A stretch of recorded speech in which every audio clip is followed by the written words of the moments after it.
Good morning everyone. स्वागत है आप सभी को हमारे दिल की गहराइयों से। तो चलिए शुरू करते हैं। और सबसे पहले तो आप सबका स्वागत करते हैं बीकॉम फिफ्थ सेमेस्टर्स में। सर फिफ्थ सेमेस्टर जो है ना कहीं आपकी one of the best semesters होने वाला है। इसकी प्रोमिसेस मैं करता हूँ।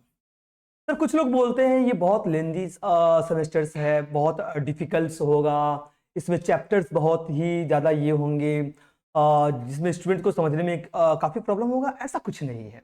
मुझे लगता है one of the easiest semesters मैं इसको बना दूंगा। बस आप सबको मेरे साथ में बने रहना है, आप सबको मेरा साथ देना है। जैसे जैसे मैं प्रिपरेशन के लिए बोलूंगा उस तरीके से आप अपना प्रिपरेशन जारी रखिएगा और बहुत जल्दी इस सिलेबस को कंप्लीट करेंगे। और कंप्लीट करने के बाद जल्दी से जल्दी रिविजन्स भी कंप्लीट करेंगे ताकि हम बेस्ट से बेस्ट स्कोर कैसे कर सके। सर मेरी जो स्ट्रैटेजी रहेगा ना आप सबके साथ में वो 80 प्लस की रहेगा। टोटल ओवरऑल जो एग्रीगेट है आपका वो 80 प्लस होना ही चाहिए। अच्छा, अब आज जो मैं लेक्चर शुरू करने जा रहा हूं ये आपका कॉर्पोरेट अकाउंटिंग का फर्स्ट लेक्चर है। कॉर्पोरेट अकाउंटिंग का फर्स्ट लेक्चर है। तो ये जो फर्स्ट लेक्चर्स है, ये चैप्टर्स जो शुरू करने जा रहे हैं ये है इशू ऑफ शेयर। तो इशू ऑफ शेयर्स और इसके साथ ही साथ जो नेक्स्ट चैप्टर्स हम लोग करेंगे वो right shares and bonus issue करेंगे। उसके बाद जो हम लोग कंप्लीट करेंगे वो होगा ESOP, employ stocks options and purchases की। Then after underwritings of shares. ये 4 चैप्टर्स आपका 20 मार्क्स कवर करता है। 80 में से 20 मार्क्स सिर्फ ये 4 चैप्टर कवर करता है।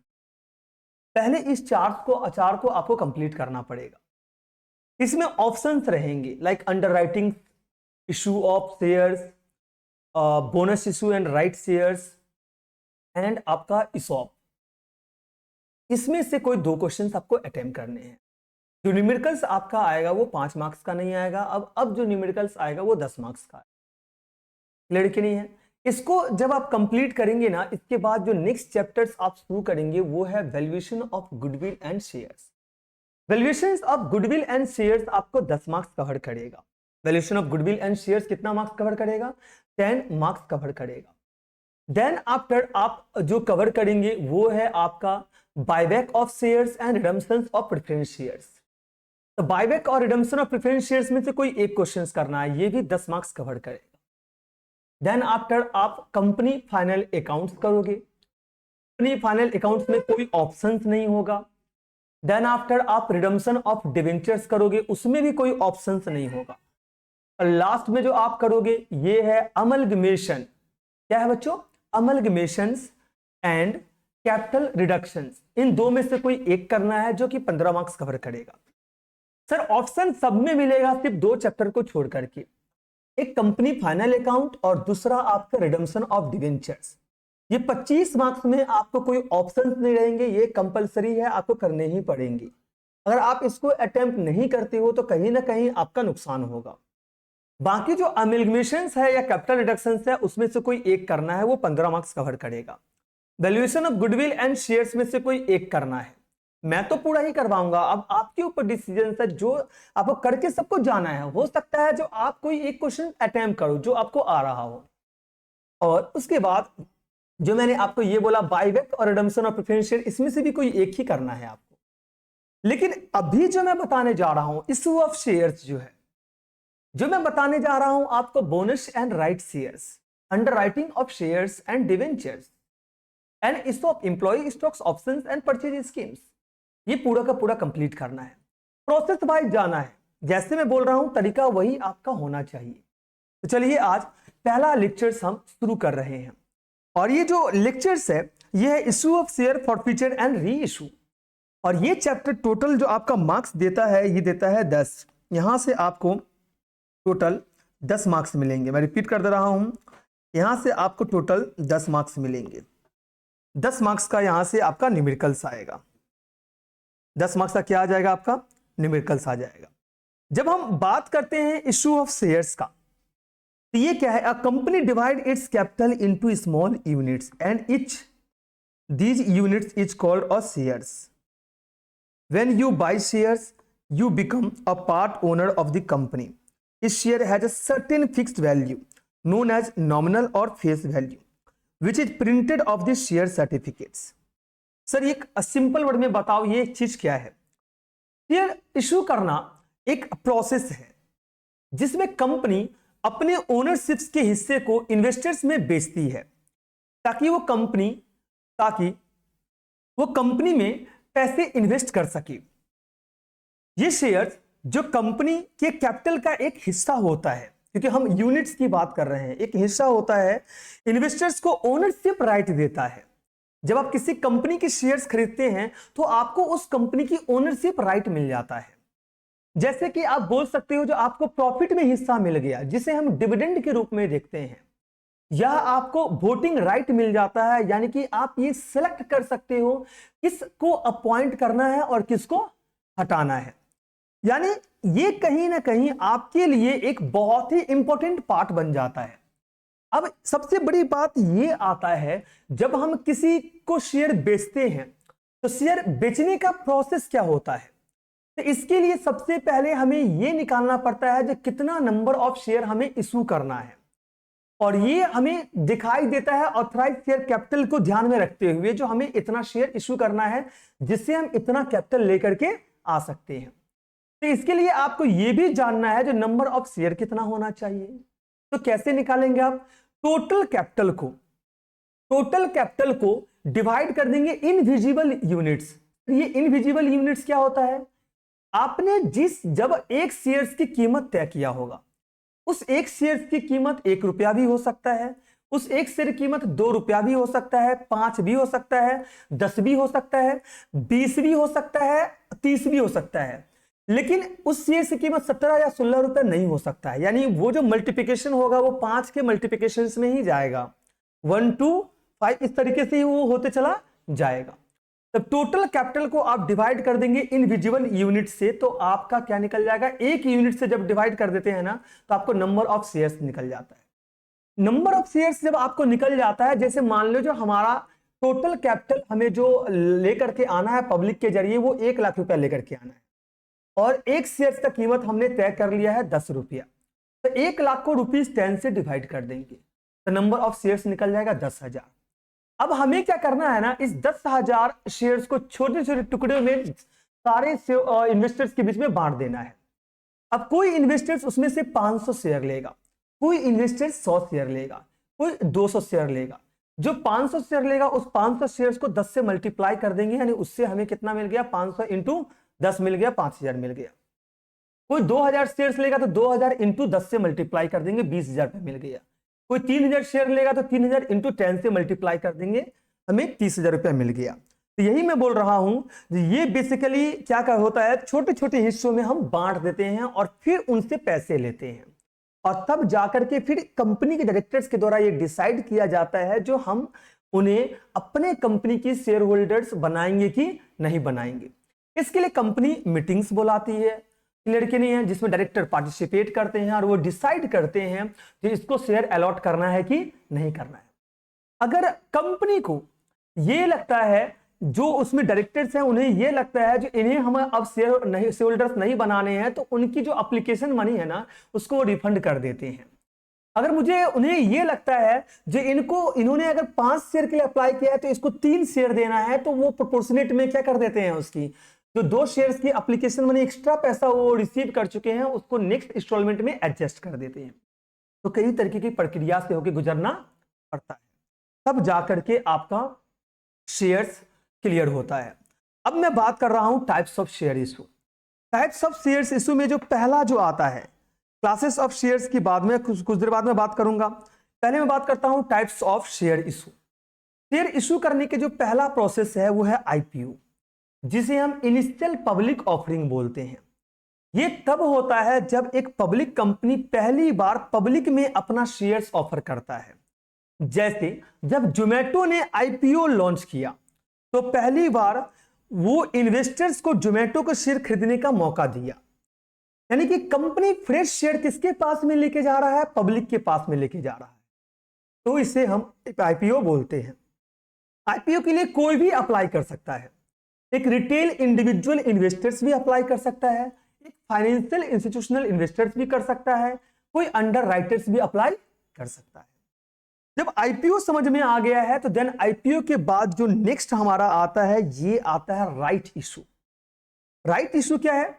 ये तब होता है जब कंपनी अपने एग्जिस्टिंग शेयर होल्डर को एक्स्ट्रा शेयर खरीदने का मौका देती है, वो भी डिस्काउंट पर। किस पे देता है? डिस्काउंट पे देता है। इसे हम राइट शेयर यानी कि राइट इशू बोलते हैं।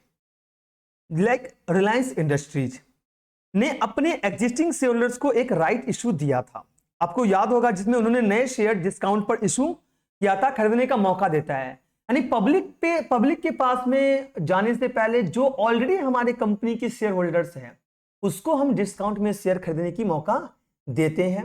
इसे हम राइट इशू बोलते हैं, यानी कि राइट शेयर्स बोलते हैं। थर्ड जो हमारा आता है ये आता है बोनस इशू। बोनस इशू क्या है? इसमें कंपनी अपने शेयर होल्डर्स को फ्री में एक्स्ट्रा शेयर देती है। उनके पास में ऑलरेडी जितना शेयर्स है उसका प्रोपोर्शन में वो शेयर देती हैं। सर इसको समझाने का तरीका बताइए क्लियर तरीके से। अगर आपके पास में टाटा मोटर्स के 100 शेयर्स हैं और कंपनी 1:2 बोनस अनाउंसमेंट करती है, 1:2, इसका मतलब है जो आपके पास में 100 शेयर है उस 100 शेयर के बदले में 50 शेयर्स आपको फ्री में मिलेगा, यानी कि आपको 50 एडिशनल शेयर्स फ्री में मिल जाएगा, यानी कि हर 2 के बदले में 1 शेयर्स आपको मिल जाएंगे। इसे हम बोलते हैं बोनस इशू। अब बोनस शेयर इशू तो कर दिया, लेकिन उस फंड को भी हमें सेट ऑफ करना पड़ेगा, यानी कि राइट ऑफ करना पड़ेगा। तो वो राइट ऑफ हम लोग कहां से करते हैं? सिक्योरिटी प्रीमियम वगैरह से करते हैं। क्लियर कि नहीं है? तो आपको सबसे पहले मैंने बोला आईपीओ, देन मैंने आपसे शेयर किया राइट इशू, देन मैंने आपसे शेयर किया बोनस इशू। नेक्स्ट जो मैं बोलने जा रहा हूं यह है private placement. Sir private placements क्या होता है? इसमें कंपनी अपने शेयर्स कुछ सिलेक्टेड इन्वेस्टर्स को बेचती है, जैसे कि फाइनेंशियल इंस्टीट्यूशन या high net worth individual. Rakesh Jhunjhunwala का नाम आपने सुना होगा, मुथूट फाइनेंस का नाम आपने सुना होगा। ऐसे बड़े बड़े इन्वेस्टर्स हैं जो 500 करोड़ 1000 करोड़ रुपया इन्वेस्ट करता है किसी कंपनी में। जैसे आपने सुना होगा पेटीएम ने अपनी फंडिंग के लिए प्राइवेट प्लेसमेंट किया था, जिसमें उन्होंने अपने शेयर्स कुछ बड़े इन्वेस्टर्स को बेचे थे। ऐसा जियो वगैरह भी करता है। आपको याद होगा जियो अभी तक लिस्टेड नहीं है स्टॉक मार्केट में, बट लेकिन जियो के शेयर्स जो है ना प्राइवेट प्लेसमेंट के जरिए किसके पास में है? गूगल के पास में है, फेसबुक के पास में है, शाहरुख खान के पास में है। अगर आप उसका पूरा ये देखते हैं ना तो उनके पास में ये सारे शेयर अवेलेबल है। अब सोचो जियो अनलिस्टेड कंपनी है अभी, जिस दिन वो लिस्टेड होगा, आपको पता है जियो की अभी नेटवर्थ कितनी है? जियो के पास में अभी कितना फंड है? जिस दिन वो पब्लिक के पास में शेयर्स लेकर के जाएगा उस दिन का तो मैं दुनिया के हर इंसान वेट कर रहा है। जो जियो जिस दिन पब्लिक के पास में आईपीओ लेकर के जाएगा उस दिन क्या हंगामा होगा, यानी कितने लोग टूट पड़ेंगे उसके शेयर्स पे। तो प्राइवेट प्लेसमेंट्स के जरिए कंपनी को जब फंडिंग की रिक्वायरमेंट होता है तो वो कुछ खास इन्वेस्टर्स के पास में जाते हैं, यानी कि बड़े इन्वेस्टर्स के पास में जाते हैं और उनको शेयर बेचते हैं और उनसे फंड कलेक्ट करते हैं। तो होप्स तो आपको ये समझ में आ गया होगा। क्लियर कि नहीं है? आईपीओ के जरिए करते हैं, राइट इशू के जरिए करते हैं, बोनस इशू के जरिए करते हैं और प्राइवेट प्लेसमेंट्स के जरिए करते हैं। जोमेटो का नाम लिया मैंने, रिलायंस का नाम लिया, टाटा मोटर्स का नाम लिया और साथ ही साथ मैंने पेटीएम्स का नाम लिया। अब मैं बात करने जा रहा हूं बच्चों, जब ये आपका क्लियर है देन मैं बात कर रहा हूं types of shares. Sir types of shares क्या होता है इसको समझ लो। देखो शेयर्स को हम 2 कैटेगरीज में बांटते हैं। सबसे पहला आता है इक्विटी शेयर्स और दूसरा आता है preference shares. Sir equity shares में सबसे पहला जो कॉमन शेयर्स आता है ना, याद रखना, इक्विटी शेयर्स में जो सबसे पहला जो कॉमन शेयर्स आता है ये आता है ordinary equity shares. We can say that equity shares is a part of common shares. Equity shares क्या है? एक कॉमन शेयर्स का एक हिस्सा है, या हम बोल सकते हैं इक्विटी शेयर ही कॉमन शेयर्स है। इक्विटी शेयर्स में सबसे पहला पार्ट जो आता है ये है ordinary equity shares. Sir ordinary equity shares क्या है? ये सबसे कॉमन टाइप्स का शेयर्स होते हैं जो कंपनी अपने शेयर होल्डर्स को देती है। इनके जो शेयर होल्डर्स होते हैं ना उनको कंपनी की प्रॉफिट में हिस्सा मिलता है, पर आप ये बोल सकते हो डिविडेंड मिलने की कोई गारंटी नहीं होता है। कंपनी जब प्रॉफिट अर्न करेगा तो डिविडेंड मिलेगा, कंपनी जब प्रॉफिट अर्न नहीं करेगा डिविडेंड नहीं मिलेगा। अगर एक कंपनी प्रॉफिट में है तो इक्विटी शेयर होल्डर्स को उस प्रॉफिट में से डिविडेंड मिल सकता है, पर ये कंपलसरी नहीं है, यानी इसकी कोई हम गारंटी नहीं लेते हैं जो एक्चुअल में उसको डिविडेंड मिलेगा कि नहीं मिलेगा। इसकी कोई गारंटी नहीं है, उसको डिविडेंड मिल भी सकता है या बच्चों नहीं भी मिल सकता है। नेक्स्ट जो हम बात करते हैं ये है बोनस इशू। बोनस इशू भी किसका पार्ट है? बोनस इशू भी इक्विटी शेयर का ही पार्ट है, याद रखना। और ये मैं ऑलरेडी डिस्कस कर चुका हूं। ये एडिशनल शेयर्स होते हैं जो कंपनी अपने एग्जिस्टिंग शेयर होल्डर्स को फ्री में देती है। यूजुअली जब कंपनी के पास में प्रॉफिट होते हैं तब जाकर के वो बोनस शेयर इशू करता है, ये याद रखना। इक्विटी शेयर्स का ही पार्ट है राइट शेयर्स, और ये शेयर्स भी कंपनी अपने एग्जिस्टिंग शेयर होल्डर्स को देती है, वो भी किस प्राइस पे? डिस्काउंटेड प्राइस पे। और उन्हें पहले से ही ऑप्शन दिया जाता है कि वो शेयर्स को परचेज कर सकते हैं, देन आफ्टर वो पब्लिक को शेयर्स ऑफर करेगा, पहले अपने खुद की शेयर्स होल्डर को करेगा। सर सिंपल वर्ड में समझाइए, अगर कंपनी की एक शेयर कीमत 100 रुपया है तो वो 80 रुपया में राइट शेयर इशू करता है, तो जिससे जो हमारे एग्जिस्टिंग शेयर होल्डर है ना उसको एक ऑप्शंस करने का एक एक्सरसाइज मिल जाता है कि 20 रुपया में उसको शेयर ऑफर किया गया है डिस्काउंटेड प्राइस पे। नेक्स्ट जो मैं बात कर रहा हूं ये है बच्चों प्रेफरेंस शेयर्स। इक्विटी शेयर्स का ही पार्ट क्या होता है बच्चों? मैं फिर से रिपीट करता हूं, इक्विटी शेयर्स का पार्ट होता है ordinary equity shares, equity shares का पार्ट होता है बोनस शेयर्स, और इक्विटी शेयर्स का ही पार्ट होता है राइट शेयर्स। तो आप ये दिमाग में मत रख लेना जो इक्विटी शेयर, ये जो राइट शेयर्स है वो प्रेफरेंस शेयर्स का हिस्सा है, ऐसा नहीं है। जो राइट शेयर और बोनस शेयर और ऑर्डिनरी शेयर्स है जब पार्ट ऑफ इक्विटी शेयर। और कॉमन वर्ड में अगर आपको कोई पूछे जो इक्विटी शेयर्स क्या है तो आप बोलोगे यह एक कॉमन शेयर्स है जिसमें कहीं ना कहीं कंपनी की ओनरशिप राइट दिया जाता है। और ओनरशिप राइट देने की दो तरीका है, यानी उसको प्रॉफिट में हिस्सा तो मिलता ही मिलता है, साथ ही साथ उसको वोटिंग राइट दिया जाता है, यानी उसके पास में डिसीजंस लेने का एक अधिकार होता है, इसीलिए हम उसे इक्विटी शेयर होल्डर्स बोलते हैं। अब नेक्स्ट मैं बात कर रहा हूं इक्विटी शेयर्स के बाद प्रेफरेंस शेयर्स। बच्चों प्रेफरेंस शेयर्स में जो पहला पार्ट आता है ये आता है cumulative preference shares. Cumulative preference shares क्या होता है इसको समझना। क्यूमुलेटिव प्रेफरेंस शेयर्स क्या होता है इसको समझो बच्चों। क्यूमुलेटिव प्रेफरेंस शेयर का मतलब होता है, देखो अच्छा मैं सबसे पहले एक वर्ड यूज करता हूं, प्रेफरेंस शेयर्स की टोटल टाइम ड्यूरेशन कितना है। प्रेफरेंस शेयर्स का जो टोटल टाइम ड्यूरेशन है वो 20 ईयर्स है बच्चों। और अगर कोई इंफ्रास्ट्रक्चर्स का कोई प्रोजेक्ट है जैसे डैम वगैरह बना रहे हो या कोई ब्रिज वगैरह बना रहे हो, उसमें अगर उस कंपनी के प्रेफरेंस शेयर्स में अगर आपने लिया है तो उसकी जो पीरियड है वो 20 साल से ज्यादा और मैक्सिमम 30 ईयर्स होगा। कितना होगा? मैक्सिमम 30 साल तक होगा, इससे ज्यादा नहीं हो सकता है। नॉर्मल केसेस में जो हमारा रिडीमेबल जो टाइम होगा, रीपेमेंट का जो डेट होगा वो 20 ईयर्स तक होगा, और इंफ्रास्ट्रक्चर्स की प्रोजेक्ट में 30 ईयर्स तक होगा। More than 20 years, less than 30 years तक कुछ केसेस में। अब हम समझते हैं क्यूमुलेटिव प्रेफरेंस शेयर्स क्या है। इन शेयर्स को जो शेयर होल्डर्स है ना उनको इन शेयर्स के ऊपर डिविडेंड मिलता है, और जो डिविडेंड मिलता है ना वो फिक्स रेट में डिविडेंड मिलता है। यानी कंपनी जब प्रेफरेंस शेयर इशू करता है उसी वक्त कंपनी ये प्रॉमिस कर देता है जो हर साल में आपको इतना % डिविडेंड दूंगा। लेकिन मैंने वर्ड यूज किया क्यूमुलेटिव, इसका मतलब क्या है ये समझ लेना बच्चों। इसका मतलब है अगर कभी कंपनी डिविडेंड पे नहीं कर पाती है तो वो अनपेड जो डिविडेंड है ना वो नेक्स्ट ईयर में कैरी फॉरवर्ड हो जाता है।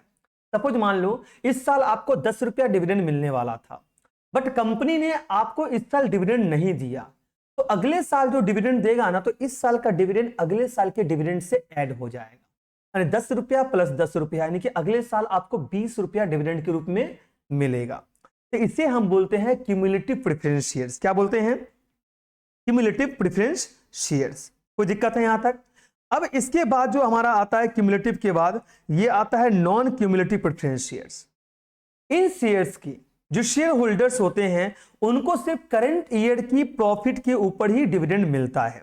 सर सिंपल वर्ड में बताइए, अगर कंपनी किसी ईयर में डिविडेंड नहीं देता है तो वो डिविडेंड अगले साल कैरी फॉरवर्ड नहीं होगा, यानी अगले साल जब कंपनी फिर से आपको डिविडेंड देगा तो पिछले साल के डिविडेंड जोड़ के नहीं दिया जाएगा, जो प्रीवियस ईयर है ना उसकी डिविडेंड आपको मिलने वाला नहीं है। इसे हम बोलते हैं नॉन क्यूमुलेटिव प्रेफरेंस शेयर्स। कोई डाउट है यहां तक? यानी अगर कंपनी ने इस साल डिविडेंड नहीं दिया है तो non cumulative preference share holders को डिविडेंड नेक्स्ट ईयर में कैरी फॉरवर्ड नहीं होगा। नेक्स्ट जो हम आते हैं ये है रिडीमेबल। क्या है? रिडीमेबल। तो रिडीमेबल क्या होता है? ये शेयर्स एक स्पेसिफिक टाइम पीरियड के बाद कंपनी को वापस किया जा सकता है और कंपनी इन शेयर्स को रिडीम कर सकता है, यानी कंपनी इन शेयर्स की रीपेमेंट कर देगा। यानी अगर मान लीजिए 5 साल की पीरियड है तो 5 साल के बाद ये शेयर्स किसके पास में वापस चला जाएगा? कंपनी के पास में चला जाएगा। और कंपनी पेमेंट या तो फेस वैल्यू में करेगा, या तो डिस्काउंट में करेगा, या तो प्रीमियम में करेगा। हो सकता है शेयर्स की प्राइस अगर 100 रुपया है तो कंपनी आपको 105 रुपया दे, या हो सकता है जो 100 रुपया ही वापस करे, या हो सकता है कंपनी की सिचुएशन खराब है तो वो 95 करे या तो 90 करे। ये डिपेंड करता है कंपनी के ऊपर, जो कंपनी किस तरीके से रिपेमेंट करेगा। तो रिडीमेबल प्रेफरेंस शेयर्स क्या है? एक सर्टेन टाइम के बाद जो शेयर्स है वो कंपनी को वापस कर दिया जाएगा और कंपनी जो है आपके जो पैसे लिए हैं उसको रीपेमेंट कर देंगे। या एबव इट्स फेस वैल्यू करेगा, या बिलो इट्स फेस वैल्यू करेगा, या तो जो एक्चुअल फेस वैल्यू है उस पर वो करेगा। ये है रिडीमेबल प्रेफरेंस शेयर्स। नेक्स्ट जो मैं बात करने जा रहा हूं ये है इरिडीमेबल। सर ये इरिडीमेबल प्रेफरेंस शेयर्स क्या होता है? इन शेयर्स को कभी भी रिडीम नहीं किया जा सकता है, मतलब कंपनी इन्हें वापस नहीं लेगा। आपके पास इरिडीमेबल प्रेफरेंस शेयर्स है तो ये शेयर आपके पास में ही रहेंगे। जब तक कंपनी चलता रहेगा तब तक आपके पास में कंपनी के शेयर्स रहेंगे, यानी ये शेयर्स को कंपनी के द्वारा वापस लिया नहीं जाएगा। इसीलिए हम इसे इरिडीमेबल प्रेफरेंस शेयर्स बोलते हैं। इसमें एक्चुअल में फायदा किसको है? इसमें शेयर होल्डर्स को फायदा है, क्योंकि उसको हर साल क्या मिलता है? डिविडेंड मिलता है। अगर एक कंपनी 100 साल तक चलता है, 200 साल तक चलता है, तो आप समझ सकते हैं जो कितने साल के लिए उसको डिविडेंड मिलते चला जाएगा। तो जबरदस्त फायदा है रिडीमेबल प्रेफरेंस शेयर्स में। नेक्स्ट मैं बात कर रहा हूं convertible preference shares. Convertible preference shares क्या है? ये शेयर्स आप बोल सकते हो जो आज आपने एक प्रेफरेंस शेयर्स खरीदा और बाद में जो ये शेयर्स है ना वो इक्विटी शेयर्स में कन्वर्ट हो जाएगा। किसमें कन्वर्ट हो जाएगा? इक्विटी शेयर्स में कन्वर्ट हो जाएगा। अगर शेयर होल्डर्स और कंपनी अगर ऐसा डिसाइड कर लें तो ये आने वाले वक्त में किसमें कन्वर्ट हो सकता है? इक्विटी शेयर में कन्वर्ट हो सकता है। यानी अगर आपके पास में 100 रुपया का कोई फेस वैल्यू की कन्वर्टेबल प्रेफरेंस शेयर्स है तो आप चाहो तो उनको कुछ दिनों के बाद इक्विटी शेयर्स में कन्वर्ट कर सकते हो। किसमें कन्वर्ट कर सकते हो? इक्विटी शेयर्स में कन्वर्ट कर सकते हो। इसलिए बच्चों हम इसे कन्वर्टेबल प्रेफरेंस शेयर्स बोलते हैं। देन आफ्टर आता है नॉन कन्वर्टेबल प्रेफरेंस शेयर्स, यानी ये वो शेयर्स होते हैं जिसे इक्विटी शेयर्स में कन्वर्ट नहीं किया जा सकता है। अगर आपके पास में नॉन कन्वर्टेबल प्रेफरेंस शेयर्स है तो वो हमेशा आप ये समझ के चलो प्रेफरेंस शेयर्स ही रहेंगे, वो इक्विटी शेयर्स में कन्वर्ट नहीं होगा। तो आपको यहां तक तो क्लियर है कि नहीं है? अच्छा, मैं एक बार रिपीट कर देता हूं।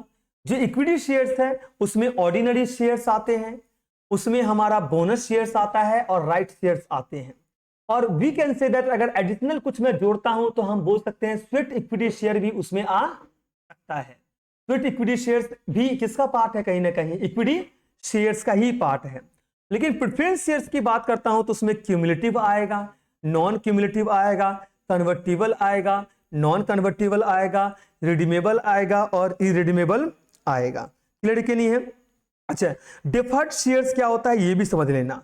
डिफर्ड शेयर्स फाउंडर शेयर्स होता है। फाउंडर शेयर्स क्या होता है? जो कंपनी की प्रमोटर होता है, जिसके इनिशिएटिव से कंपनी की शुरुआत होती है, जिसके इनिशिएटिव से कंपनी को चलाया जाता है, जिसने कंपनी की शुरुआत किया है, कंपनी उसको कंपनी उसको शेयर्स के रूप में इक्विटी शेयर्स प्रोवाइड करता है, जिसे हम डिफर्ड शेयर्स बोलते हैं। और एक कॉमन लैंग्वेज में यानी कि हम अपनी लैंग्वेज में इसको हम फाउंडर शेयर्स भी बोलते हैं। These shares are typically issued to the founder और प्रमोटर्स ऑफ द कंपनी। ये शेयर टिपिकली किसको इशू किया जाता है? कंपनी के जो फाउंडर है या जो प्रमोटर है उसको इशू किया जाता है। इसलिए बच्चों हम इसे डिफर्ड शेयर्स बोलते हैं। नेक्स्ट है आपका sweat equity shares. Sir sweat equity shares क्या होता है? जो भी हमारे कंपनी की डायरेक्टर्स हैं, this share are issued to employee और डायरेक्टर। ये शेयर एम्प्लॉई और डायरेक्टर्स को डिस्काउंट में इशू किया जाता है, इसलिए हम इसे स्वेट इक्विटी शेयर्स बोलते हैं। सर आपके कंपनी के जो एम्प्लॉई है और डायरेक्टर्स है वो आपके कंपनी के लिए खून पसीना बहाता है, यानी कि स्वेट बहाता है, दिन रात आपकी कंपनी को ग्रो करवाता है, एक्सपेंशन करने के लिए अपना सारा समय देता है, उसकी भी तो फैमिली है, कहीं ना कहीं उसके पास में भी क्या है, एक इमोशंस है, उसको भी फंड की रिक्वायरमेंट होती है। जिस कंपनी के लिए वो इतना सब कुछ करेगा, क्या उसे शेयर नहीं मिलना चाहिए? हाँ, मिलना चाहिए। तो कंपनी क्या करता है, डिस्काउंट में शेयर इन्हें प्रोवाइड करता है, जिसे हम स्वेट इक्विटी शेयर्स बोलते हैं। क्या बोलते हैं? स्वेट इक्विटी शेयर्स बोलते हैं। होप सो आपको यहां तक तो बच्चों समझ में आया ना? अच्छा, तो स्वेट इक्विटी शेयर्स कब क्यों होता है? क्योंकि ये इंटेलेक्चुअल प्रॉपर्टी राइट, यानी कुछ इनोवेशंस किया इन्होंने, कुछ टेक्निकल नो हाउ की वजह से इन्हें ये शेयर्स वगैरह प्रोवाइड किए जाते हैं। तो आपको स्वेट इक्विटी शेयर्स बच्चों पूरी तरीके से क्लियर है कि नहीं है? और बाकी चीजें तो हम ऑलरेडी क्या कर चुके हैं, डिस्कस कर चुके हैं। अब मैं बात कर रहा हूं subdivisions of share capital of a company. Subdivision of share capital of a company. तो sir, subdivision of a share capital of a company की बात करते हैं, तो इसमें सबसे पहले जो हम देखो, शेयर कैपिटल एक कंपनी की टोटल कैपिटल का तो वो पार्ट होता है जो कंपनी शेयर होल्डर्स से क्या करता है, इशू करके फंड रेज करता है। लेकिन इनके लिए ना एक अलग अलग बच्चों तरीके हैं जिसके जरिए हम इनको क्लासिफाई करते हैं, जिसमें पहला आता है ऑथराइज शेयर कैपिटल। क्या आता है? सबसे पहला जो आता है ये आता है ऑथराइज शेयर कैपिटल। तो मैं बात कर रहा हूं ऑथराइज शेयर कैपिटल का।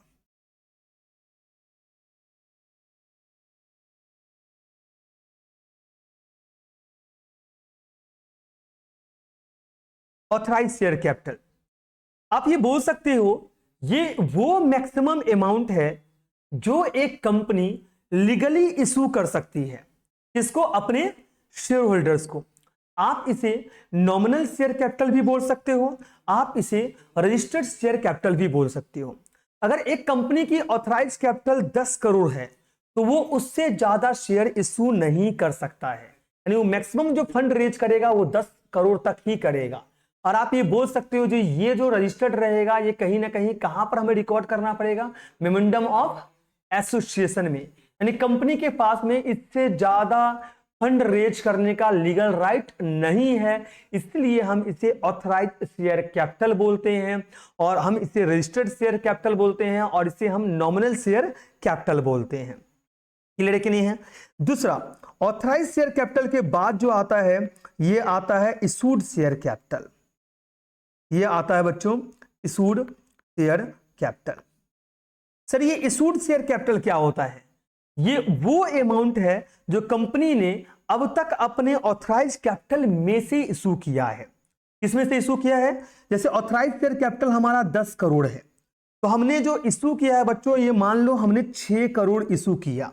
अगर ऐसे समझ लो ना, ये वो अमाउंट है जो कंपनी ने अब तक अपने ऑथराइज शेयर कैपिटल में से इशू किया है। मतलब कंपनी ने जितना शेयर्स को मार्केट में बेचा है तो उनका टोटल वैल्यू जो होता है ना वो इशूड कैपिटल होता है। क्लियर कि नहीं है? जैसे मेरे को मैक्सिमम फंड कितना रेज करना है, 10 करोड़, लेकिन फिलहाल के लिए मेरे को कितने का फंड चाहिए? फिलहाल के लिए जो मेरे को फंड चाहिए वो चाहिए 6 करोड़ का। कितने का फंड चाहिए बच्चों? 6 करोड़ का चाहिए। तो ये हमारा हो जाएगा इशूड शेयर कैपिटल। मतलब मैं 6 करोड़ का ही शेयर मार्केट में क्या करूंगा, बेचूंगा, उससे ज्यादा का शेयर मैं बेचने वाला नहीं हूं। जैसे ही इशूड शेयर कैपिटल ये होता है, इसके बाद बच्चों हमारा शुरू होता है सब्सक्राइब्ड शेयर कैपिटल। सब्सक्राइब्ड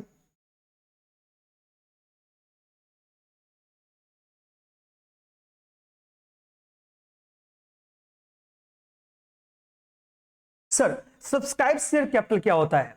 ये वो पोर्शंस है जो इन्वेस्टर्स ने सब्सक्राइब किया है, यानी इन्वेस्टर्स ने कितने शेयर्स खरीदने के लिए अप्लाई किया है, इसे हम सब्सक्राइब शेयर कैपिटल बोलते हैं। ये वो पोर्शंस है जो इन्वेस्टर्स ने सब्सक्राइब किया है, यानी इन्वेस्टर्स ने कितने शेयर्स को खरीदने के लिए अप्लाई किया है, इसे हम बच्चों सब्सक्राइब शेयर कैपिटल बोलते हैं। फॉर एग्जाम्पल, कंपनी के पास में मैक्सिमम लीगल कैपेसिटी जो है वो 10 करोड़ की शेयर्स इशू करने की है। कंपनी ने शेयर्स कितने का बेचा? बेचने के लिए ये किया 6 करोड़ का, लेकिन पब्लिक ने सिर्फ अप्लाई किया कितने का? 5 करोड़ का। तो इससे हम बोलते हैं सब्सक्राइब शेयर कैपिटल। और कंपनी ने 6 करोड़ की शेयर इशू किया है, अगर कंपनी ने 6 करोड़ की शेयर इश्यू किया है और इन्वेस्टर्स ने 5 करोड़ की शेयर सब्सक्राइब किया है, तो 5 करोड़ जो है हमारा है ना, वो सब्सक्राइब्ड कैपिटल है। नेक्स्ट, सब्सक्राइब कैपिटल के बाद जो हमारा आता है, ये आता है called up share capital. Called up share capital. Sir called up share capital क्या होता है? ये वो पोर्शन होता है जो कंपनी ने अपने शेयर होल्डर से पे करने के लिए कॉल किया है। ये वो पोर्शन होता है जहां पर कंपनी अपने शेयर होल्डर्स को पे करने के लिए कॉल किया है। कभी कभी कंपनी पूरी पेमेंट एक साथ में नहीं लेता है, क्योंकि कंपनी को ऐसा लगता है जो इन्वेस्टर्स एक बार में सारी पेमेंट नहीं कर सकता है, इसलिए कंपनी इसको इंस्टॉलमेंट के रूप में लेता है।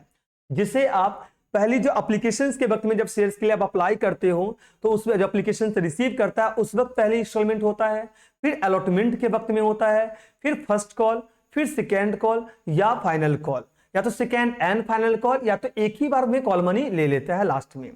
तो आप याद रखिएगा, कॉल्ड अप शेयर कैपिटल क्या होता है? ये वो पोर्शन होता है जो कंपनी ने अपने शेयर होल्डर्स को पे करने के लिए कॉल किया है। कभी कभी कंपनी पूरी पेमेंट एक साथ में नहीं लेता है, बल्कि इंस्टॉलमेंट्स में लेती है। अगर 5 करोड़ का सब्सक्राइब शेयर कैपिटल है और कंपनी को 3 करोड़ की पेमेंट के लिए कॉल करना है, तो 3 करोड़ जो है ना, वो कॉल्ड अप कैपिटल हो जाएगा। जैसे 5 करोड़ के लिए, 5 करोड़ के शेयर्स के लिए अप्लाई किया ये इन्वेस्टर्स, तो कंपनी ने 3 करोड़ के लिए कॉल किया। कितने के लिए कॉल किया? 3 करोड़ के लिए कॉल किया। तो हम ये बोल सकते हैं ये 3 करोड़ जो है ना, ये कॉल्ड अप कैपिटल है। यानी ये 3 करोड़ जो है ये क्या है? कॉल्ड अप कैपिटल है। और जितने की पेमेंट करने के लिए कंपनी आपको बोलेगा उसे हम कॉल्ड अप कैपिटल बोलेंगे, और जो पेमेंट करने के लिए नहीं बोलेगा उसे हम अनकॉल्ड कैपिटल बोल सकते हैं। क्या बोल सकते हैं? Uncalled capital. Uncalled capital.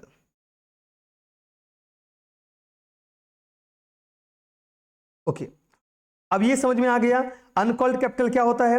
Next जो बच्चों मैं बात करता हूं, ये आता है अब पेड अप शेयर कैपिटल। क्या आता है? Paid up share capital. Sir ये पेड अप शेयर कैपिटल क्या होता है, ये मेरे को क्लियर बताओ।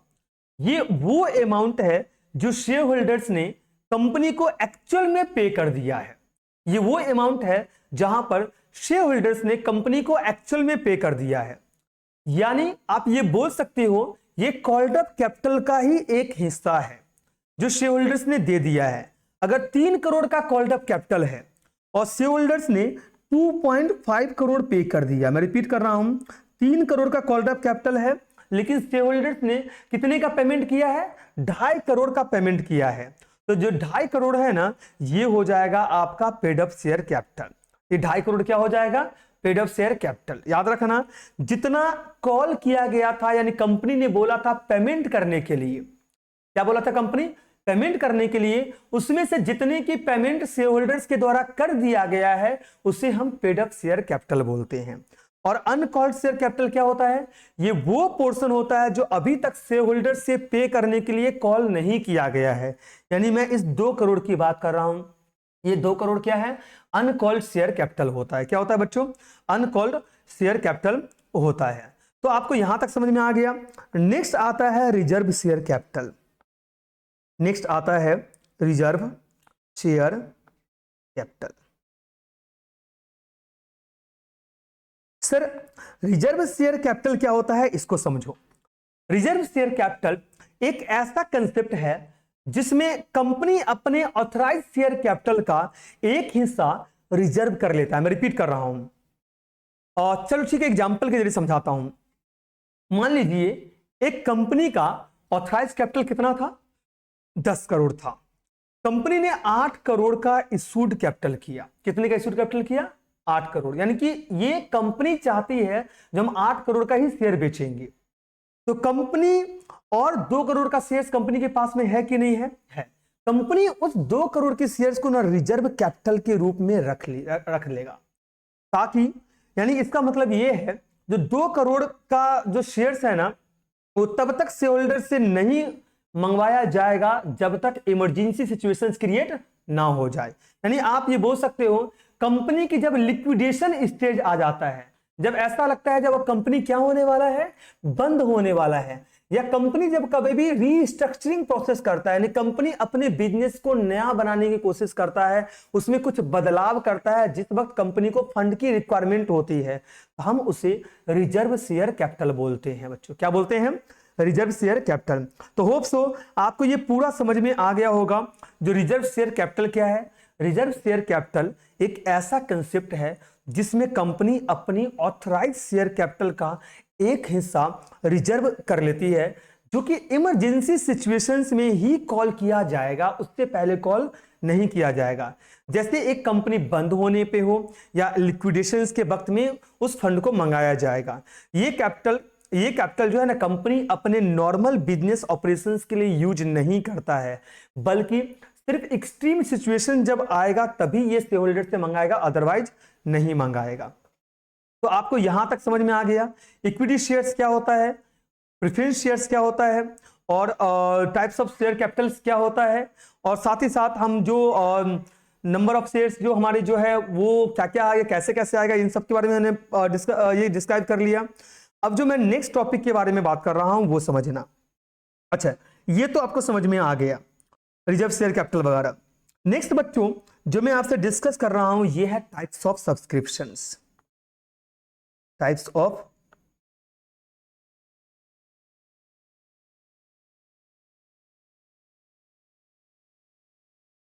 ऑफ सब्सक्रिप्शन क्या है। सबसे पहले तो आप ये समझो कितना शेयर्स पब्लिक के द्वारा सब्सक्राइब होनी चाहिए। अगर एक कंपनी 1,00,000 शेयर इशू करता है तो उसका 90% शेयर जो है ना वो सब्सक्राइब होनी चाहिए, याद रखना 90% शेयर्स बच्चों सब्सक्राइब होनी ही चाहिए। 1,00,000 का 90% शेयर सब्सक्राइब होना चाहिए। इससे कम शेयर्स अगर सब्सक्राइब हो रहा है मार्केट में तो जिस शेयर्स की पेमेंट कंपनी ने ले लिया है वो पैसे कंपनी को रिफंड करने पड़ेंगे। कम से कम 90% शेयर सब्सक्राइब होने ही चाहिए। ये टाइप्स ऑफ सब्सक्रिप्शंस में मैं आपको बताऊंगा जो ये होता क्या है, कैसे होता है। यानी कंपनी जितनी शेयर इशू करता है उसका 90% शेयर सब्सक्राइब होनी, या तो वो शेयर्स पब्लिक परचेज करे, कंपनी डायरेक्टली पब्लिक के पास में वो शेयर्स लेकर के जाए, या किसी अंडर राइटर्स को पकड़ करके वो शेयर सेल करवाए, लेकिन कंपनी की जो शेयर्स है वो 90% सब्सक्राइब होनी ही चाहिए। क्लियर कि नहीं है? अब हम बात करते हैं टाइप्स ऑफ सब्सक्रिप्शन, जितने शेयर्स के लिए पब्लिक ने अप्लाई किया है। इसमें पहला पॉइंट जो आता है ये आता है ओवर सब्सक्रिप्शन।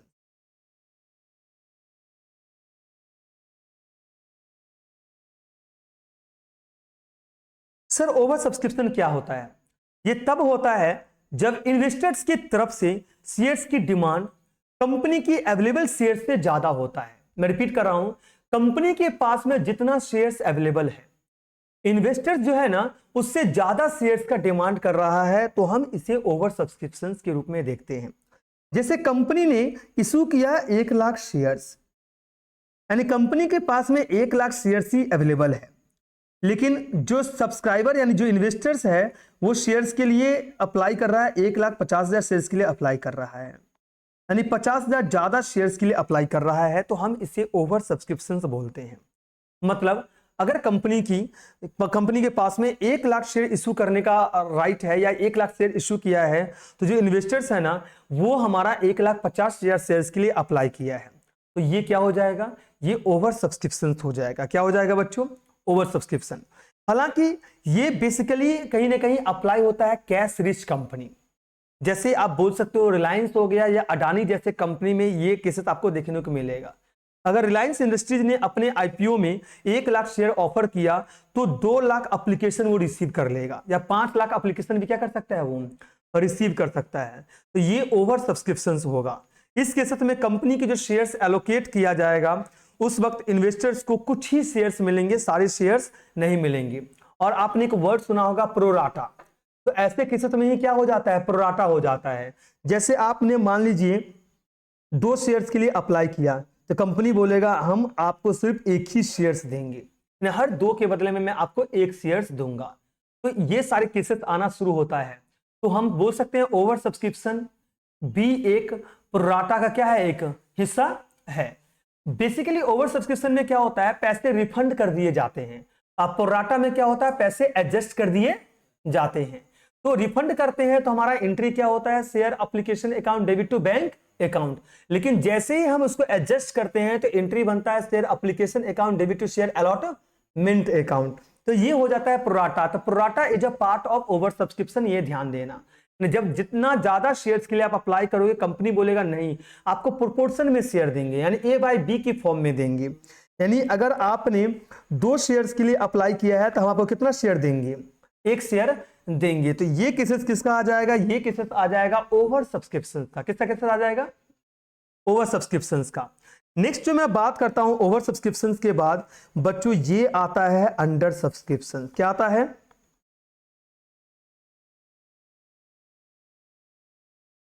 ये हमारा आता है अंडर सब्सक्रिप्शन। ये तब होता है जब इन्वेस्टर्स की तरफ से शेयर्स की डिमांड कंपनी की अवेलेबल शेयर से कम होती है।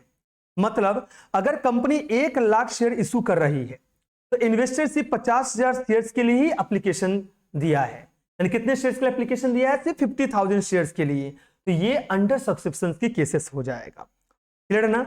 और थर्ड जो हमारा आता है, आपको पता ही होगा, एग्जैक्ट सब्सक्रिप्शन। एग्जैक्ट सब्सक्रिप्शन का मतलब क्या होता है, जितना शेयर्स के लिए, जितना शेयर्स कंपनी ने इशू किया, पब्लिक ने एक्चुअल में उतना ही शेयर सब्सक्राइब किया, यानी उतने ही शेयर्स के लिए एप्लीकेशन दिया। तो इसे हम एग्जैक्ट सब्सक्रिप्शंस बोल सकते हैं। क्या बोल सकते हैं, यानी 1 लाख शेयर्स अगर HDFC बैंक इशू कर रहा है तो पब्लिक भी 1 लाख शेयर्स के लिए अप्लाई कर रहा है। तो ये आपको समझ में आ गया। सब्सक्रिप्शन ऑफ शेयर तो हमें पता ही है, ये किसको रेफर करता है, यह एक प्रोसेस है जहां पर इन्वेस्टर शेयर्स कंपनी के द्वारा जो शेयर इशू किया जाता है उसको खरीदता है। क्लियर कि नहीं। Oversubscription, demand exceed the number of available share. Undersubscription, demand is less than number of available share. और exact subscription, demand exactly match the number of available shares. कोई डाउट है यहां तक। Next जो मैं बात करने जा रहा हूं, जब मैं यहां तक आ गया हूं तब हम 2 टॉपिक के ऊपर पहले बात करेंगे। एक है share issued at discount. Share issued at discount, आप सबको पता है कंपनीज एक्ट के अनुसार ये क्या है, प्रोहिबिटेड है कि नहीं है। कंपनी ने कुछ हद तक रिस्ट्रिक्शंस लगा दिया गया है, जो कोई भी कंपनी शेयर किसमें इशू नहीं कर सकता है, डिस्काउंट में इशू नहीं कर सकता है। लेकिन कुछ केसेस ऐसा है जहां पर डिस्काउंट में शेयर इशू किया जा सकता है। कुछ केसेस का नाम बता सकते हैं अंकित, कौन से ऐसे केसेस हैं। इक्विटी शेयर हो सकता है, और we can say that right share भी हो सकता है, क्योंकि राइट शेयर्स में भी हम अपने एग्जिस्टिंग शेयर होल्डर्स को कम प्राइस में शेयर ऑफर कर सकते हैं। तो जब कंपनी अपने शेयर्स को उनकी फेस वैल्यू से कम प्राइस पर इशू करता है तो हम उसे शेयर इशूड एट डिस्काउंट बोलते हैं। क्लियर कि नहीं है। फेस वैल्यू का मतलब होता है वो नॉमिनल वैल्यू जो हमारा कहीं ना कहीं शेयर सर्टिफिकेट में लिखा हुआ रहता है। क्लियर कि नहीं है। तो अगर फेस वैल्यू 100 रुपया है, अगर कंपनी ने 80 रुपये में शेयर इशू किया है तो हमारा ये शेयर इशूड एट डिस्काउंट हो जाएगा। क्लियर कि नहीं है। ओके अच्छा, शेयर को फिर से रिपीट कर रहा हूं, शेयर को डिस्काउंट पर इशू करना कंपनीज एक्ट के अंदर काफी रिस्ट्रिक्शंस माना जाता है। जनरली एक कंपनी सिर्फ स्पेसिफिक केसेस में ही शेयर डिस्काउंट में इशू कर सकता है, और वो केसेस आपने सुना होगा, रीस्ट्रक्चरिंग का भी प्रोसेस हो सकता है। एक चैप्टर आएगा अमलगमेशंस बोल करके, और उसके साथ ही एक चैप्टर आएगा कैपिटल रीस्ट्रक्चरिंग। रीस्ट्रक्चरिंग क्या होता है, जब एक पुराना स्तर, जैसे मान लो कोई पुराना दुकान है, उस पुराने दुकान को हम किस में कन्वर्ट कर रहे हैं, नया दुकान में कन्वर्ट कर रहे हैं, तो उस वक्त हमें फंड की रिक्वायरमेंट होती है। तो उस वक्त में भी कई बार हमें हमारे द्वारा शेयर जो है ना वो डिस्काउंट में इशू किया जाता है। तो ये क्लियर है कि नहीं है। और ये इन्वेस्टर्स के लिए काफी अट्रैक्टिव भी होता है। कोई भी चीज अगर हमें डिस्काउंट मिलेगा तो हमारे लिए क्या माना जाएगा, अट्रैक्टिव माना जाएगा। नेक्स्ट जो हमारा आता है ये है शेयर इशूड एट प्रीमियम। क्या है बच्चों, share issued at premium. Sir share issued at premium क्या होता है, जब कंपनी अपने शेयर्स को उनकी फेस वैल्यू से ज्यादा प्राइस पर इशू करता है तो हम उसे शेयर इशूड एट प्रीमियम भी बोलते हैं। तो अंकित मैं बोल सकता हूं प्रीमियम वो एडिशनल अमाउंट होता है जो कंपनी की फेस वैल्यू से ऊपर चार्ज किया जाता है। यानी 100 रुपए की अगर शेयर है तो कंपनी क्या करेगा, 120 रुपया चार्ज करेगा। तो 20 रुपया जो कंपनी एक्स्ट्रा ले रहा है ना, उसको कंपनी आने वाले वक्त में कई सारे पर्पज के लिए यूज करेगा, यानी बोनस शेयर्स हो गया या अदर जो भी शेयर्स जो डिस्काउंट में या तो कोई लॉस वगैरह को राइट ऑफ करने के लिए यूज करता है। तो आपको ये सारी चीजें बच्चों समझ में आ चुका है कि नहीं आ चुका है, क्लियर है कि नहीं है? नेक्स्ट जो क्लासेस है ना, नेक्स्ट क्लासेस में हम बात करेंगे इसकी न्यूमेरिकल्स की, और जो हमारा लेक्चर 2 होगा उसमें बात बच्चों करेंगे इसकी जर्नल एंट्री की, न्यूमेरिकल सॉल्व किया जाएगा, और फीचर ऑफ शेयर्स क्या होता है, कॉल्स एरियर्स क्या होता है, और री इशू वगैरह क्या होते हैं, कॉल्स एडवांस वगैरह क्या होते हैं, साथ ही साथ आपको न्यूमेरिकल्स भी सॉल्व करवाएंगे। थैंक यू सो मच बच्चों।